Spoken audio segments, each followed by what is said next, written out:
All right, Gemini, welcome to your weekly Sidereal Astrology forecast. This is for January 15th to the 21st of 2018, and this video is for Sidereal Astrology. If you are new to the channel, be sure to check out that link down below. We're using the actual size of the constellations, which does change the signs from mainstream astrology. All right, so Gemini, this week we have a new moon in your 7th house of relationships. Some new beginnings here for you. I think you'll be planting some seeds in this area, which is very nice. And this is an area that, again, you're building for the long term. So I think it's another step in the right direction here, most certainly. And we do have, over the weekend, then, those planets, two of them, Venus and the Sun, from the 7th, going into your 8th house, which I think you'll notice going into next week, then getting maybe deeper with those relationships and developing things like vulnerability in them and really asking yourself what matters most to you in life. So let's look at all of this here in more detail when we return.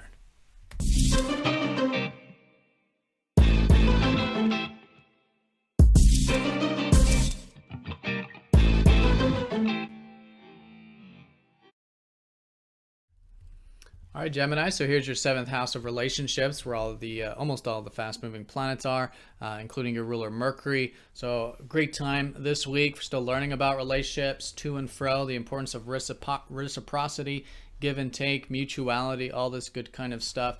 And then the new moon on Tuesday, Wednesday, suggesting a whole new perspective and maybe even quite literally some new beginnings with new relationships and also existing ones in your life. You may also notice out of this a new sense of self-expression, what you enjoy in life and what you do find tranquil, where you can have some peace and tranquil enjoyment in your life as well, since Venus rules your 12th. And early this week, around the same time, Jupiter is going to be sextiling up to Pluto from your 5th house.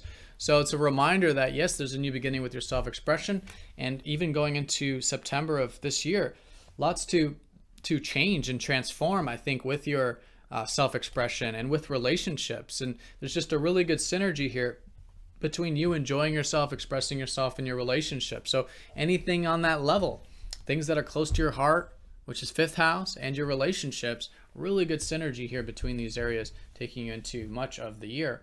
So once we get to about Thursday, there is feeling of a bit of rejuvenation, healing of some confidence, some motivation with Mars trining up to Chiron. This is, again, helping you express yourself in direct ways, which I think you have been lately, which is very good.